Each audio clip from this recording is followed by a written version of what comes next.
Good? All right, everyone. Good evening to you all. This is the title track from the second chapbook that came out, fifth overall that came out in December, Tornado. Whistling winds, circling around the fields, blowing away branches of the nearby oak trees, while tin garbage cans blow through the grass with no signs of stopping.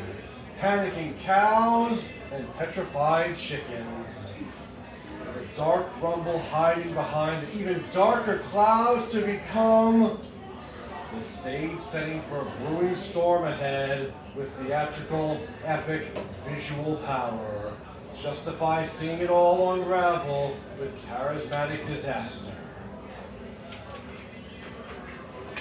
Booming mess, followed by a ripping apart of the barnyard roof, looking like a kid in the schoolyard ripping off my hat in the playground before tossing it into the ground, which might as well be where the remains of the roof is, before it floats away, falling apart, contributions by the wind traveling from each other to fatally ruin the roof, including the house, starting to shake up from the wind's pull, succumbing to the winds, and the bullying presence of the tornado's artful destruction of its body of work.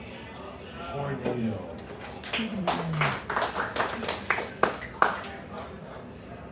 Cutting breeze. I feel a culture breeze beside me with infinite sharpening, connecting with my senses, seeing the gusts, with its light wintriness, hearing it from the crowd, roar with ferocity in the pack, smell its frost like fresh air, and just been born as life begins in the cold, moving its way back to seasonal scratch, while tasting its airiness, to chill my welted heat from inside my teeth, to bake with the space joining the air inside, to culminate into invisible heat. Bleeding gums. I wrote this poem while shortly after flossing my teeth. So I was like, I'll just write it down. Bleeding gums. Bleeding gums are a gruesome look for anyone following a fight, or if they didn't brush their teeth. It's like a stinging horde of bees buzzing your mouth until you drink your own blood, with its tanginess and juiciness tingling your taste buds in all of its glory. There's a grossness developing in its aftertaste where, thankfully, what costs you anything is a chunk of your pride. Bleeding. Thank you. Just a tidbit. This was a series of poems compiled in late November where I sent several of these poems out for submission, which they were all rejected separately before I just conjoined them into this chapter. So this is in Cold Mutiny. Cold Mutiny brings about shivering throats to the warmth of what we pledge to be a great weather day, shattering and scrunched up with added hurt, even when bundled from head to toe. The watery pavement resembled the streets, resembling our goosebumps, in a frigid kind where we guard them to avoid iciness on our limbs. We seek to live on layers of wool, exposing the skin to tundra. Shall we freeze secondly, cradling ourselves to heights of shielding, preserving defense of our singularity.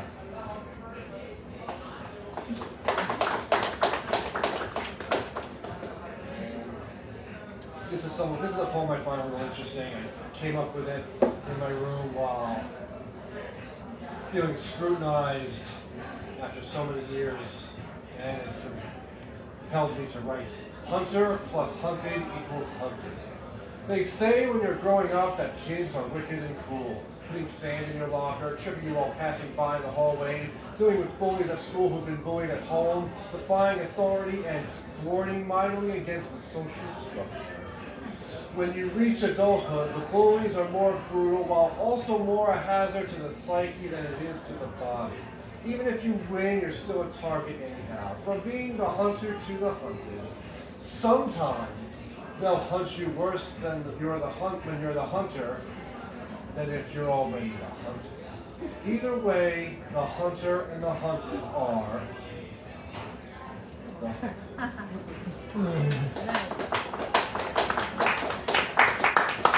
This is from Adventures Aren't Always Fun. The Ripples. The ripples jump around so fast I have a hard time keeping up with what I see, except for when I see the blonde surfer with the beefy physique screaming, "Tally ho!" while maneuvering around, waving his arms in revelation, looking adventurous, and the waves that look so dangerous. As long as he's having fun. The only way to make myself love you.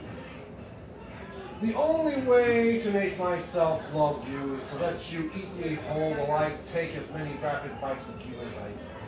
Submitting to a woman takes more than a yes dear to salvage who we are, or trade away who we are. Men need women to need them, but women need men to show them how to be. The world has been topsy-turvy with all this metaphysically implications as we become more wondrous about each waking hour. Both genders complement each other well, as the more vulnerable they are to each other depending on whether they want to be or not.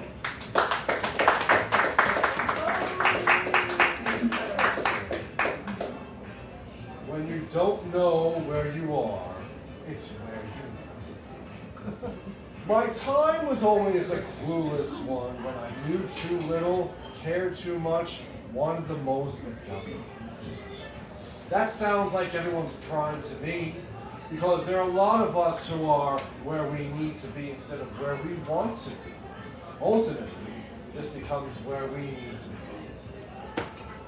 With so many places to go, where would you like to go? So yeah, guys, just so you know, it's been a long road for me, and everybody's just like, wow, man, I can't believe you're doing this stuff. It's so cool. I didn't know you did all this stuff. It's geez, I want to do that. Can I do it? Yeah, it's not that hard to publish a book in 2025. So just, you got $500 on you? Call Immortalized Publishing in Australia. That's how I did Mathematic Darkness. I plugged that 2 years ago. Anyhow, this is Searching for Answers. Days of living in fear while masked with days under the sun, which means those are days for which we should be grateful, only to learn we need more, giving us the perspective of living in wonder if our lives' next step can be fatal or fruitfully fatal. The double meaning of our lives, the big deal we're too afraid to live upon and discover until we see our fortunes overseen by our neighbors and counterparts with the hands out already full. Someday, though, as we walk with our heads down, kicking pebbles on the sidewalk, still wondering while scraping for the copay to tell our therapist what didn't happen and what we're still looking for, only for them to tell us it's inside. Once we unlock the doors to our fortune, we realize we don't need a microscope under us after all, in the way we use a magnifying glass to find who we really are.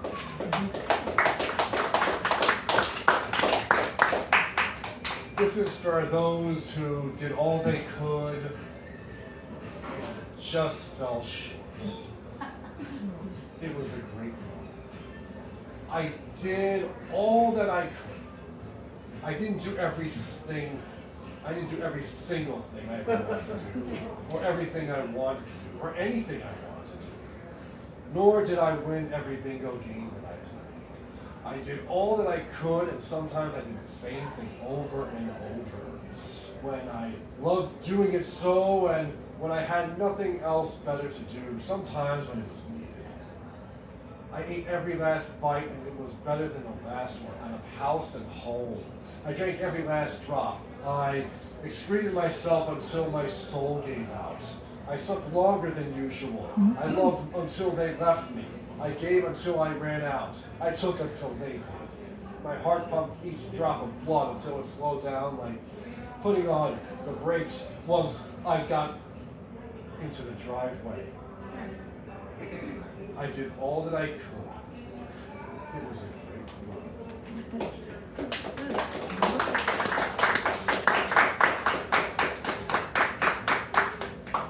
Since I've been here doing this poetry and meeting all of you and getting to know you all, it's been a great run, and it will continue on.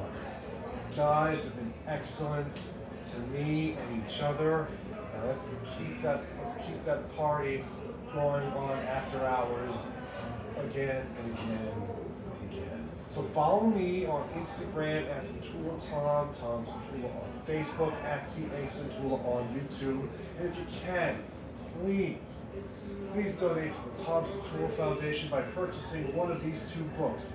Tornado is on sale for $12, or if you're really feeling thrifty, $20 for Adventures Aren't Always Fun. This is from Alien Buddha Press, the Tornado book, Ace of Swords in Canada. Thank you so much, everyone. Have a great evening.